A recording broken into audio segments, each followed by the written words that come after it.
Halo semuanya.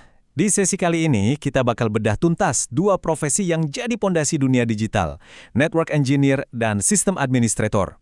Anggap aja ini panduan singkat buat kamu yang penasaran atau mungkin pengen banget terjun ke garda terdepan teknologi. Oke, coba deh kita mulai dari sini. Waktu kamu lagi asik-asiknya streaming film, atau lagi meeting online, atau ya sekedar scroll-scroll media sosial, pernah kepikiran gak sih, sebenarnya siapa ya yang bikin semua ini jalan lancar tanpa putus-putus? Jawabannya ada di infrastruktur digital yang seringnya nggak kita lihat. Soalnya, setiap klik, setiap video yang kita upload, bahkan setiap transaksi perbankan online, itu bergantung banget sama fondasi teknologi yang super kuat yang dikelola sama para ahlinya. Dan tulang punggung dari semua keajaiban digital ini adalah apa yang kita sebut TJKT, singkatan dari Teknik Jaringan Komputer dan Telekomunikasi. Yuk kita lihat lebih dalam apa sih sebetulnya TJKT itu? Gampangnya gini, TJKT itu adalah ilmu yang bikin data bisa jalan-jalan. Tujuannya simple tapi krusial. Mastiin semua informasi, entah itu email, video TikTok, atau data penting lainnya, bisa ngalir dengan cepat, aman, dan efisien dari satu komputer ke komputer lain di seluruh dunia. Nah, di dalam dunia TJKT yang luas ini, ada dua peran yang jadi pilar utama di hampir semua perusahaan. Mereka adalah Network Engineer dan Sistem Administrator. Yuk, kita kenalan lebih dekat sama dua profesi ini. Yang pertama, Network Engineer. Coba bayangin mereka ini sebagai arsitek sekaligus mandor jalan tol digital. Fokus utama mereka ya merancang, membangun, dan ngejaga jalan tol data ini biar tetap lancar, cepat, dan nggak ada macet sama sekali. Terus yang kedua ada System Administrator, atau yang biasa dipanggil sysadmin. Nah, kalau Network Engineer tadi yang bangun jalannya, sysadmin ini tugasnya mastiin gedung-gedung di ujung jalan, yaitu server dan aplikasi, semuanya beres, aman, dan selalu siap sedia pas kamu butuhin. Oke, ini dia bagian yang paling seru. Kita bakal bandingin langsung nih, head to head dua peran ini, biar kamu bisa lihat jelas banget apa bedanya. Coba lihat deh kerjaan mereka sehari-hari. Network Engineer itu mainannya sama perangkat kayak router, switch, dan firewall. Fokusnya ke gimana caranya data bisa lewat. Nah, kalau sysadmin, mereka lebih ngurusin server, sistem operasinya, dan mastiin data-data user aman dan aplikasinya jalan normal. Skill yang dibutuhin juga beda banget.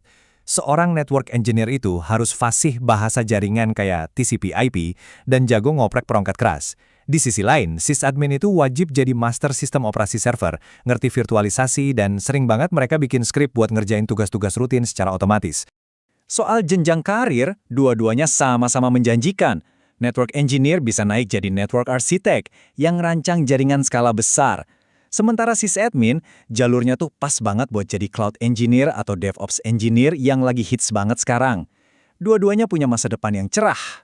Biar makin nempel di kepala, ada satu analogi keren nih yang bisa ngejelasin perbedaan paling mendasar di antara keduanya. Jadi, anggap aja network engineer itu yang ngebangun jalan rayanya. Mereka mastiin jalannya mulus, lebar, bebas macet, dan pastinya aman buat dilewatin semua kendaraan data. Fokus mereka ya di jalannya itu. Nah, kalau sistem administrator, mereka fokusnya di tujuannya. Mereka yang ngurusin gedung, mall, atau rumah yang ada di ujung jalan raya itu. Mereka yang mastiin pas kendaraan data nyampe, tempat tujuannya siap, aman, dan berfungsi sempurna. Gimana? Jadi tertarik? Keren! Kalau gitu sekarang kita bahas peta jalannya. Gimana sih cara praktis buat mulai merintis karir di bidang yang seru ini? Ini dia 5 langkah kuncinya. Pertama, mulai dari pendidikan formal. Kedua, gas ambil sertifikasi industri yang diakui, kayak CCNA buat jaringan atau RHCSA buat sistem. Ketiga, yang paling penting, banyakin praktek. Keempat, jangan lupain soft skill. Dan terakhir, siap-siap buat belajar seumur hidup karena teknologi itu nggak pernah berhenti berubah. Nah, setelah tahu semua ini, sekarang bolanya ada di tangan kamu. Semoga semua informasi tadi bisa jadi bekal buat nentuin langkah kamu selanjutnya. Satu hal yang paling penting buat diingat ya, nggak ada yang lebih hebat dari yang lain. Dua profesi ini tuh benar-benar saling melengkapi. Jaringan super kencang itu percuma kalau sistemnya berantakan. Sebaliknya, sistem canggih juga nggak ada gunanya kalau jaringannya lemot.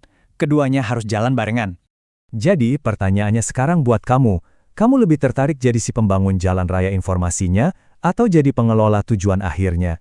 Jalan manapun yang kamu pilih, kamu bakal jadi bagian penting banget dari dunia digital. Selamat memilih!